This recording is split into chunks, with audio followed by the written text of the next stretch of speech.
तो हेलो दोस्तों, स्वागत है आपका मेरे official channel the story teller पर।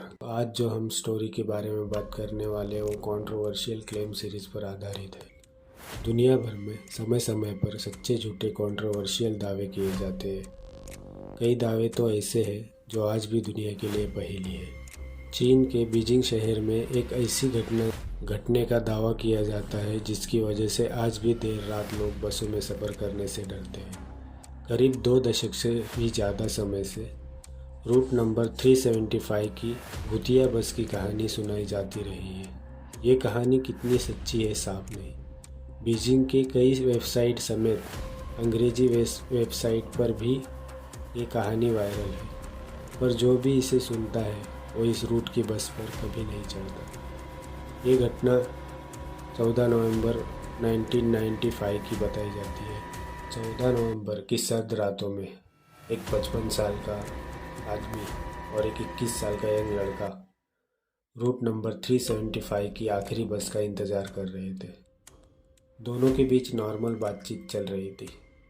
ठंड की वजह से सड़क सुनसान हो चली थी, हल्के कोहरे से ढक गई थी। ठीक 11 बजते ही उस रूट की आखिरी बस नज़र आती है। बस स्टॉप पर बस रुकते ही वो आदमी और वो लड़का बस में चढ़ जाते हैं। बस पूरी तरह से खाली होती है। उसमें ड्राइवर, लेडी कंडक्टर के अलावा कोई नहीं होता। लड़का आगे ड्राइवर की सीट की ओर से बैठ जाता है। आदमी बीच की ओर जाके बैठ जाता है। बस अगले स्टॉप की ओर चल पड़ती है। बस कुछ दूर बढ़ती है कि अचानक रुकती है। पीछे की ओर बैठे हुए उस आदमी को 3 लोगों की परछाई खिड़की से नजर आती है। 3 लोग बस पर चढ़ जाते हैं। कम रोशनी के कारण उस आदमी को उनका चेहरा ठीक से नजर नहीं आता। बस वो ये देख पाता है कि 2 लोग अपने बीच में एक व्यक्ति को सहारा दे रहे हैं। उस व्यक्ति का सिर नीचे झुका हुआ होता है। वृद्धों को लगता है शायद वो व्यक्ति नशे में है। फिर बस चल पड़ती है। सुनसान रास्ते के साथ बस में भी शांति हो जाती है। अचानक वो आदमी कुछ अजीब हरकतें करने लग जाता है। बस चलती रहती है। वो आदमी पीछे से उठकर आगे आ जाता है। आगे आकर वो उस नौजवान लड़के से बहस करने लग जाता है। ये वही लड़का होता है जो बस स्टॉप पर उस आदमी के साथ खड़ा होता है। उस आदमी की बदतमीजी की वजह से लड़का उस पर गुस्सा उसको मारने के लिए उड़ जाता है। में ड्राइवर बस रोक कर सुनसान रास्ते पर दोनों को उतार देता है। इससे उतारे जाने के बाद लड़का आदमी पे और ज़्यादा गुस्सा होने लग जाता है। वो आदमी उसे बताता है। वो आदमी उस लड़के का हाथ पकड़कर उसे बताता है कि बेटा, मैं तुमसे झगड़ा नहीं कर रहा था, मैं तो तुम्हारी जान बचाना चाहता था। फिर लड़का कहता है, कैसे अंकल, मैं समझ नहीं पा रहा हूँ। फिर वो आदमी कहता है, बेटा, तुमने जो 3 लोगों को बस में चढ़ते देखा था ना, उनके पैर ही नहीं थे। उनका शरीर हवा में तैर रहा था। ये सुनकर लड़का कांप जाता है। फिर दोनों सुनसान रास्ते पे चलते हुए आगे बढ़ते हैं। आगे बढ़ते हुए उन्हें एक पुलिस स्टेशन मिलता है।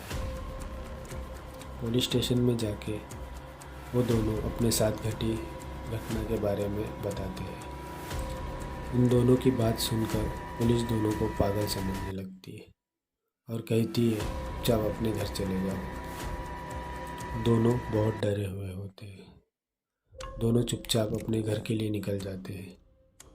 फिर अगले दिन जो अखबार में आता है, जब पुलिस अखबार में खबर पढ़ती है तो उनके होश उड़ जाते हैं। जिस कंपनी की बस उस रूट पर चलती है उसी की ओर से बस ड्राइवर और कंडक्टर समेत बस गायब हो जाने का दावा किया जाता है। पुलिस तुरंत एक्शन लेती है और उस आदमी और लड़के को ढूंढने निकल पड़ती है जो देर रात आकर उनको वो कहानी सुना रहे थे। वहाँ वो दोनों भी खबर सुनकर पुलिस स्टेशन में आ जाते हैं। दोनों अपनी कहानी मीडिया को बताते हैं। अगले ही दिन पता चलता है कि कोई बस नदी में जाके गिर पड़ी है। पुलिस तुरंत उस एक्सीडेंट स्पॉट पर जाती है। यह वही बस होती है जिसका जिक्र वो आदमी और लड़के ने किया था। पुलिस की नींद उड़ जाती है। बस को पानी से निकाला जाता है। उसमें से ड्राइवर और कंडक्टर की लाशें मिलती ही है और 3 और लाशें मिलती हैं जो बुरी तरह सड़ी हुई होती है। साइंटिफिक टीम भी हैरानी में रह जाती है। उनके मुताबिक वो लाशें देखकर साइंटिफिक टीम भी हैरान हो जाती है। उनके मुताबिक 48 घंटे के समय में कोई लाश इतनी बुरी तरह खराब नहीं हो सकती, जबकि ड्राइवर और कंडक्टर की लाशें ठीक स्थिति में थी। इससे इस बात को बल मिलता है कि वो 3 शरीर क्या सचमुच में प्रेत आत्माएं थी। इतना ही नहीं, दावा ये भी किया जाता है कि जब पुलिस ने इस बस की जांच की तो फ्यूल टैंक में डीजल की जगह खून भरा हुआ मिला। ये देखकर पुलिस विभाग भी परेशानी में पड़ गया। उन्हें भी लगने लगा कि उस आदमी और लड़के ने जो कहानी सुनाई थी वो सही। सबसे खौफनाक बात तो ये है कि बस अपने आखिरी स्टॉप से 100 किलोमीटर आगे जिंगशान शहर के पास एक नदी में मिली, जबकि रिपोर्टर के मुताबिक बस में इतना डीजल था ही नहीं कि वो 100 किलोमीटर का सफ़र कर सके। अगर आपको ये स्टोरी अच्छी लगी हो तो चैनल को सब्सक्राइब और वीडियो को लाइक